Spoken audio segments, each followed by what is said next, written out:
बहुत समय पहले नितेश नामक एक आदमी एक छोटी सी गांव में रहता था। वो एक बहुत ही नेक और ईमानदार आदमी था। वो छोटी उम्र से ही अपने पिता की तरह मटके में कुल्फियां बना के उसके बाद उन पे रंगीले बर्फ भर के उन्हें बेचता था। कुल्फी कुल्फी, मलाई कुल्फी, पिस्ता कुल्फी, बादाम कुल्फी, रोज कुल्फी, ले लो भाई ले लो, घर पे बनाए हुए ताजा कुल्फी, सिर्फ 5 रुपए में आपके मनपसंद कुल्फी। सभी बच्चे उसके जोर जोर से चिल्लाने पर उसकी बात सुन के उसके बनाए हुए कुल्फी स्वादिष्ट रहने पर उन्हें खरीदते थे। ऐसे उसकी कुल्फी का व्यापार अच्छा चलता था। एक दिन जब नितेश कुल्फियां बेच रहा था, उसके पास एक बालक आता है। अंकल, जरा ये लेके मुझे कुल्फी देना। तुम सोने का चेन के बदले में कुल्फी मांग रहे हो? किसका है ये? ये चेन मेरी माँ का है। उन्होंने मुझे कुल्फी खरीदने के लिए पैसे नहीं दिए, इसीलिए मैंने उनको बताए बिना ये चेन लेके आया हूँ। ये लेके मुझे कुल्फी दे दो। तुम्हारे माँ को बताए बिना ऐसे इतनी महंगी चेन लाना गलत है ना बेटा, ऐसे नहीं करते। ये चेन अपने माँ को वापस कर दो। मुझे तभी पैसे दो जब तुम्हारे पास है। ऐसे कह के उस बच्चे को कुल्फी देके वहाँ से चला जाता है। मगर जब वो कुल्फी खाते हुए चल रहा था, उसे एक और कुल्फी बेचने वाला दिख जाता है और वो सोचता है, अगर मैं इस अंकल को भी ऐसे ही सोने का चेन दूंगा तो वो पहले अंकल की तरह मना करके मुझे मुफ्त की कुल्फी दे देंगे और मैं 2 कुल्फियां खा सकता हूँ। ये ऐसे सोचकर उसके हाथ में रहे कुल्फी को जल्दी से खत्म करके उस दूसरे आदमी के पास जाता है। अंकल अंकल, ये चेन लेके मुझे कुल्फी दीजिए ना। ठीक है बेटा, 1 कुल्फी क्या 2 लेके खाओ। ऐसे कह के बबलू के पास से वो चेन लेके उसे 2 कुल्फियां दे के वहाँ से चला जाता है।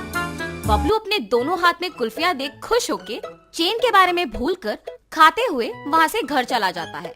इतने में बबलू की माँ सोने का चेन ना दिखने पर घर पूरा ढूंढती है और तभी बबलू घर आता है। बबलू, क्या तुमने मेरा सोने का चेन देखा है बेटा? यहीं पे रखा था। अरे रे, 2 कुल्फियां मिलने की खुशी में मैं तो चेन के बारे में भूल गया ना। अब अगर मैं माँ को ये बताऊंगा तो मुझे पक्का डांटेगी। अब मैं माँ से क्या कहूँगा? ऐसे वो मन में सोचता है। क्या हुआ बबलू, मेरे सवाल का जवाब दिए बिना क्या सोच रहे हो? कुछ नहीं माँ, मैंने नहीं देखा। हाँ, ठीक है, तुम भी मेरे साथ चेन ढूंढो। शायद मैं यही कहीं भूल गई। वो बहुत महंगा है बेटा। ठीक है माँ। और ऐसे बबलू उसके माँ के साथ चेन ढूंढने लग जाता है, जैसे उसे कुछ पता ही नहीं। बहुत समय बाद जब उसकी माँ ढूंढ ढूंढ के चेन ना मिलने पर थकान के मारे दुखी होके बैठ जाती है। बबलू उसके माँ को दुखी देख सोचता है, उस चेन के खो जाने पर ही माँ दुखी है। मैं माँ को दुखी नहीं देख सकता। चाहे कुछ भी हो जाए, मैं माँ को सच बता दूंगा। ऐसे अपनी माँ के पास जाता है और कहता है, माँ, आपके डांटने के डर से मैं सच नहीं बता पाया। मैं कुछ नहीं कहूंगी बेटा, सच क्या है? माँ, आपने कुल्फी खरीदने के लिए पैसे नहीं दिए ना, तो मैंने आपके सोने के चेन लेके कुल्फी वाले को देकर उससे कुल्फी लिया। 5 रुपए की कुल्फी के बदले में तुमने इतना महंगा चेन दे दिया। ऐसे करना गलत है बबलू, ऐसे फिर कभी मत करना। उस कुल्फी वाले को पहचान सकोगे? हाँ माँ, पहचान पाऊंगा। उसके ऐसे कहने पर बबलू की माँ अगले दिन कुल्फी बेचने वालों का इंतजार करती है। ऐसे दोपहर के समय में नितेश जब उस तरफ आता है तो बबलू की माँ उसके पास जाके कहती है, क्या तुम कल भी यहाँ आके कुल्फी बेचे? जी हाँ। आप ऐसे क्यों पूछ रहे हो? बच्चा अगर भोलेपन में आके तुम्हें एक महंगी चेन के बदले में कुल्फी मांगेगा तो ले लोगे क्या? हाँ, ये आप क्या कह रहे हो? मुझे कुछ नहीं समझ आ रहा। तुम कुछ मत कहो, मेरी ही बेटी की गलती है, इसीलिए मैं कुछ नहीं कह रही हूँ। बस मुझे मेरा चेन दे दो और मैं चली जाऊंगी। मैडम, मैंने वो चेन नहीं लिया। मैंने उस बच्चे को कहा भी कि वो चेन उसके घर में वापस लौटा दे। उसने आपको आके नहीं दिया। चेन देना ना पड़े इसलिए झूठ बोल रहे हो तुम। नहीं नहीं, मैं सच कह रहा हूँ। आप अपने बेटे को बुला के पूछिए तो सही। बबलू, बबलू। हाँ माँ। बबलू, क्या यही वो आदमी है जिसको तुमने मेरा सोने का चेन दिया?